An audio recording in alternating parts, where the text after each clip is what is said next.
Storya ng pag-ibig na wagas. Storya ng pagtataksil at pang-aahas. May ginawang panakip butas. May happy ending ang wakas. Damdaming malambot at matigas. Sa live drama, pwede nang ilabas. Tutulo na at tatagas ang mga katas ng nakalipas. Katas ng nakalipas.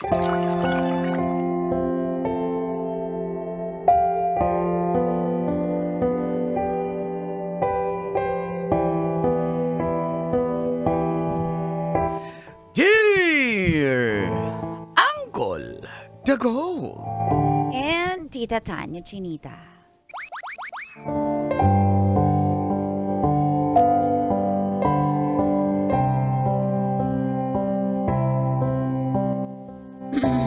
Sound checking, sound, ano?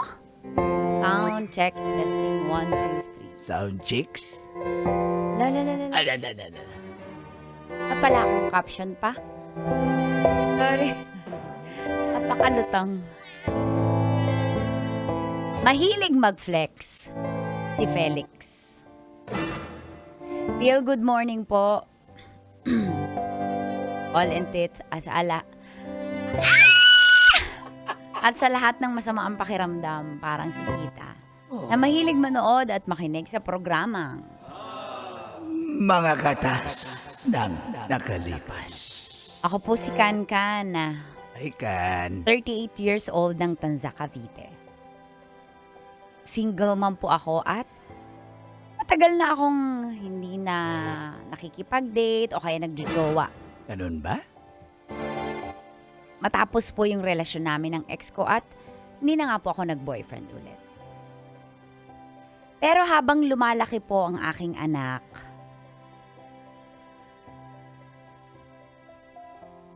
at ako ay nasa trabaho, namimiss ko rin po paminsan nakiligin. Kaya sinubukan kong makipag-date ulit. At una na agad na nakadate ko po ay si Felix. Kakilala po siya ng katrabaho ko, single at businessman. Sa isip-isip ko, aba okay to ah. Kesa bata at paglaruan ako. Tapos bebembangin ka lang. At least ito parang, uy, baka maging success to. Kaya in-entertain ko po siya. Nagchat-chat po kami sa loob ng 1 linggo at napansin ko na never niya akong tinatanong about sa akin. Puro siya kwento about sa sarili niya. At dito na natin simulan ang Mga katas ng aking nakalipas.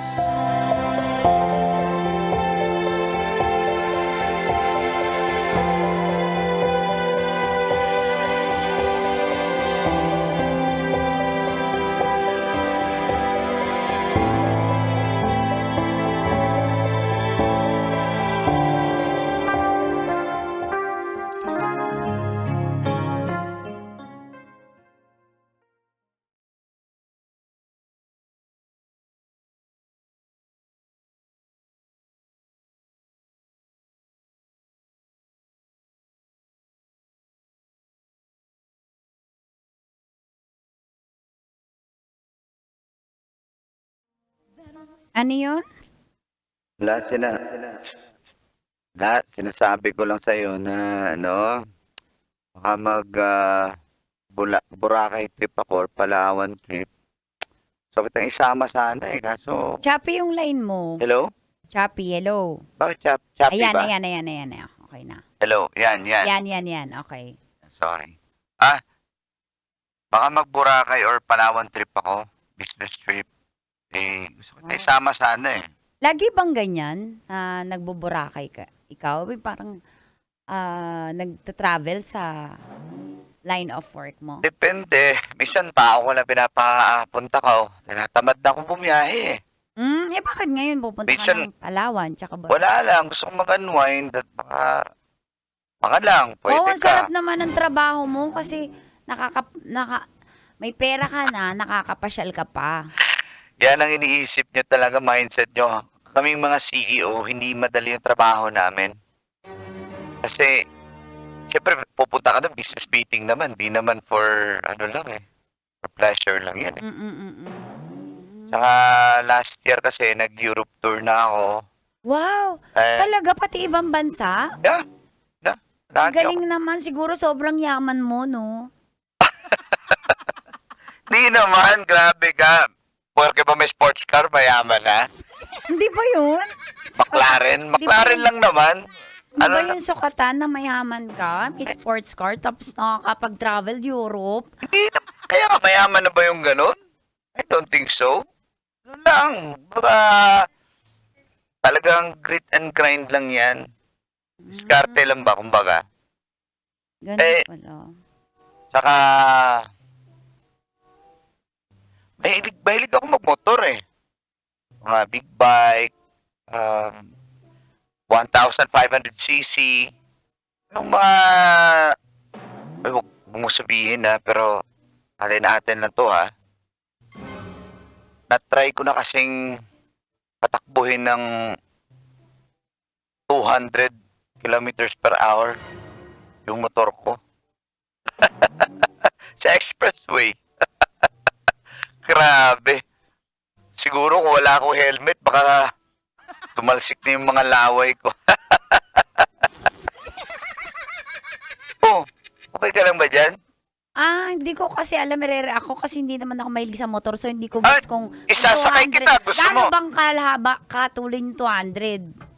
200? Kasi e-bike pa lang nasakyan ko eh. Nakikisakay ako pag papasok sa trabaho kay Kuya Kajot. Ipapa-experience ko yan sa'yo. Ha? Alam, nakakatakot. Papatakot, Talaga? nandito naman ako eh. May ganun kang motor. Saka marami akong kapit sa, Magkano yung ganung motor? mura lang, nasa 1.2 million. What? Depende sa sa displacement, yung CC na tinatawag. So, 1,000 May cc. ganun ka na motor? Parang kahalaga na ng ilang second na yun, na views. I don't drive second hand. Yeah, hindi ako drive second hand kasi mahirap na, alam mo na, baka tumirik pa, maiiwan ako sa kalsada. Ano ba yan? Bakit ganun? Hindi niya man lang tinatanong kung kamusta ba yung pagiging single mom ko, kung kailan birthday ko, anong paborito kong pagkain. Bakit puro flex siya ng tungkol sa sarili niya? Pero, hayaan mo na. At least, baka, di ba ito na yung chance ko na magkaroon ng jowa na mayaman.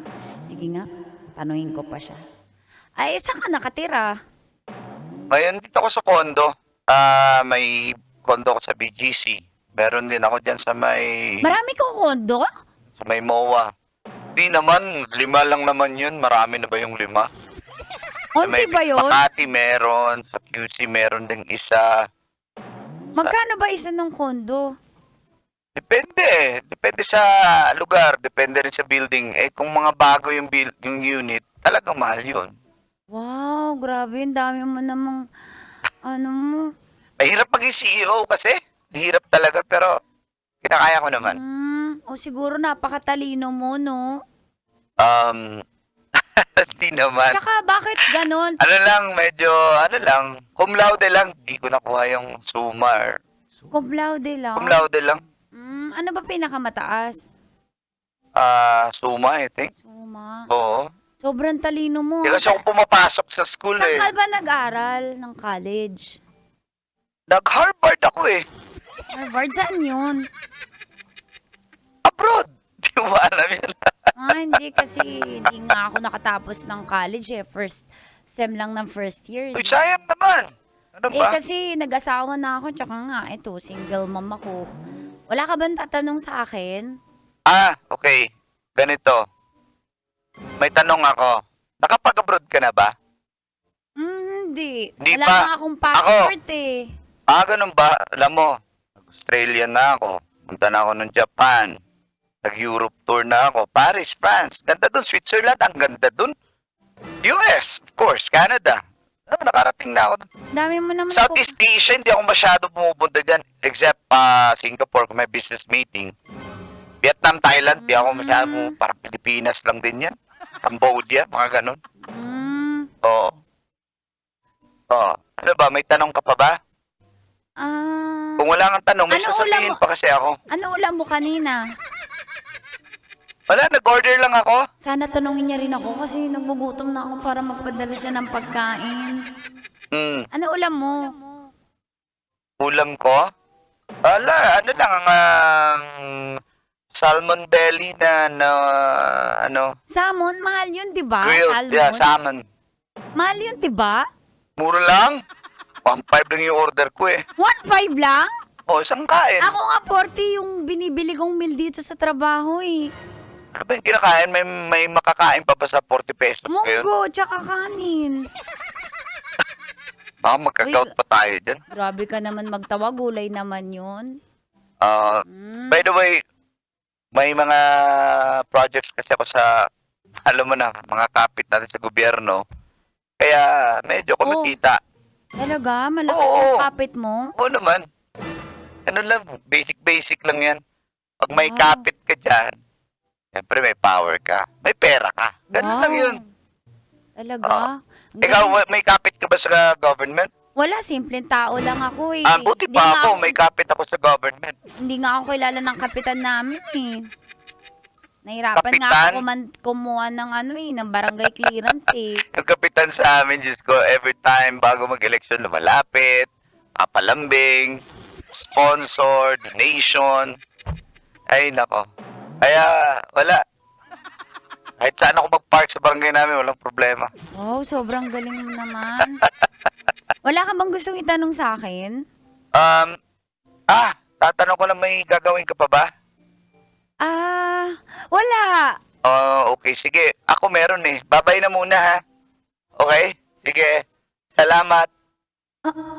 Ganito na ba talaga yung mga sobrang outdated ko na ba sa pakikipag-chat?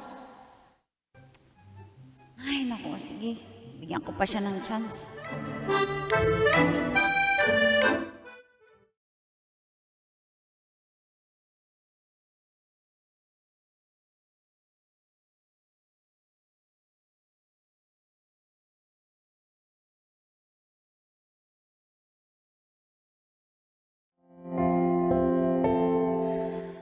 Ganon po siya kausap sa telepono, call and text.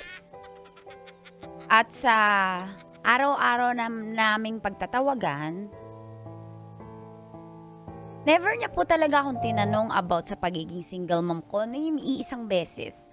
Kung anong trabaho ko, hindi niya inaalam kung ano yung ginagawa ko sa araw-araw o kung anong oras ako umuwi as in po. Pero lahat ng detalye tungkol sa kanya, nakukwento niya. Maski kung ano yung iniinom niya at the moment. Nawiwirduhan po ako pero baka nga kasi ganito na yung style ng mga pagde-date ngayon sa mga panahon ngayon. Kasi tagal ko na nung huling nagka-jowa eh. Yung tatay pa ng anak ko.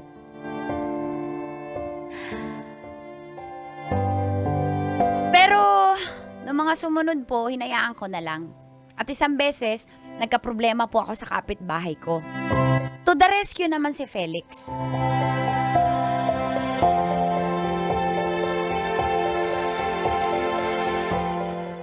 Hoy, para malinaw sa'yo, ha? Yung aso ko, tinuturuan ko yan ng manners. Anong Hindi ko manners? alam kung sinong aso yun ng chefs dyan sa bakuran mo. Alam mo, Trixie, kung may CCTV lang ako, kung mayaman ako, nakabili na ako, para makita mo, ha, na aso mo yon. Hindi ko kasalanan na hindi ka mayaman at wala ka CCTV. Hindi ako mayaman, pero wag mo namang dikdikan. Wag kang Trixie, mambintang. hindi ako nagbibintang. Nakita mismo ng dalawang mga mata ko ilang beses. Hindi na kaya aso yung mo aso yan. ko, may sariling CR yung aso ko. Hindi yan basta-basta dyan. Alam mo, sa pulis na lang tayo magharap. Ewan ko sa'yo.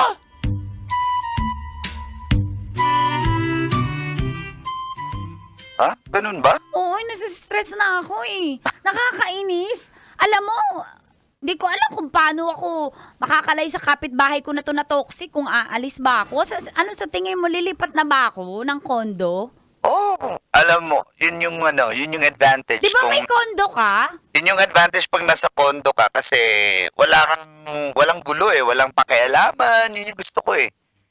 Yung, Di ba walang aso doon? Tsaka depende sa condo, pero sa unit ko wala, bawal. baka pwede ako doon.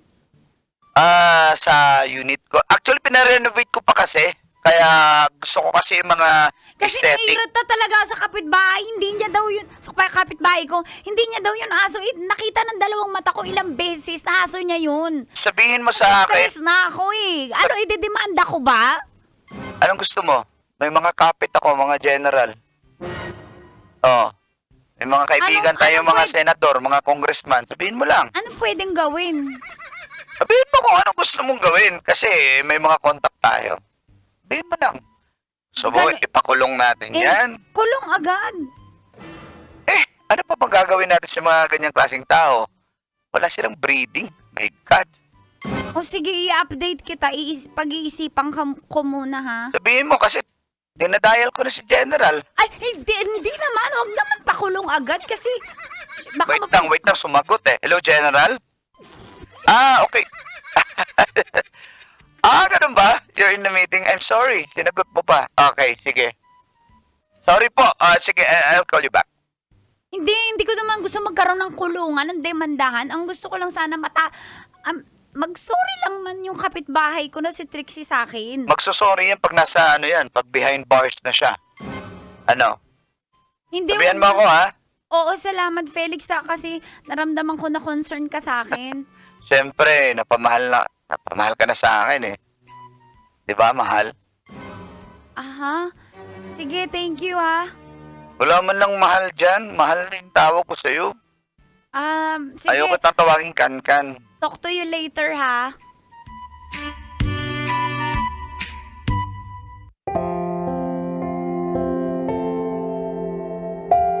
Ayoko na po ng gulo, call and tits, kaya naman yung kapitbahay ko na makulit, hinayaan ko na lang po. Makalipas po ang 3 buwan na tawagan, finally, nag-meet up na kami. Kahit parang nawiwirdohan na po ako sa pag-flex niya ng kung ano-ano at never pa sa loob ng 3 buwan na tinanong niya ako about sa sarili kong buhay. Sige, bigyan ko ng chance. Nag-meet po kami sa Starbucks. Kasi mahilig daw siya sa kape.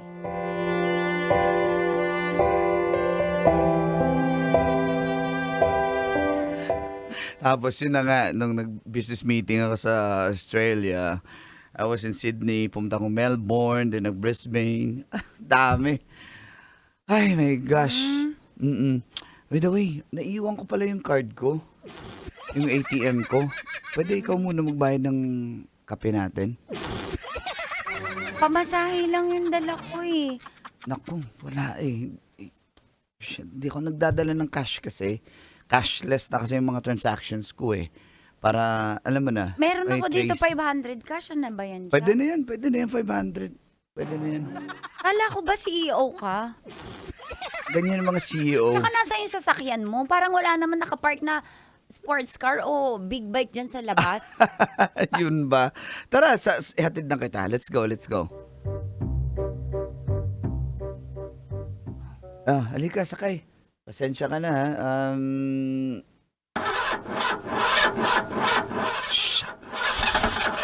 My gosh, lowbat. Pasensya ka na. Ano lang to? Ha? Corolla lang to na mahilig kasi ako sa mga lumang sasakyan. Oo. Kala ko mga bago yung sasakyan mo. Hindi, low-key. Pag CEO ka, dapat low-key ka lang eh. Ganun yan. Ah. Baka, alam mo na, makidnap. Alam mo na. Felix, ano ba yung totoo? Kasi, napansin ko, never mo kong tinanong tungkol sa buhay ko. Ang puro alam ko lang, yung tungkol sa buhay mo. Puro pag-flex mo ng kung ano-anong, hindi ko alam kung kayabangan ba yun na totoo, pero nakita ko ngayon. Hindi mo ba ako sasagutin? Akala ko tayo na. Ha? Sino nagsabing tayo na? Wala, kasi sumama ka, nagkita na tayo. Hindi ibig sabihin sumama ako, nagkita tayo, ay sasagutin na kita. Tsaka naiyayabangan talaga ako sa'yo at ngayon nakumpirma ko, puro yabang nga lang yun. Wala ka nga pabayad ng kape eh. Ha? Ako pa yung nagbayad ka pala mukha mo. Hindi mo ka tinanong tungkol sa anak ko. Na single mom ako. Walang trabaho ko. Ilang taon na kailan ang birthday ko? Anong paborito kong kulay? Anong paborito kong pagkain? Diyan ka na nga. Kan,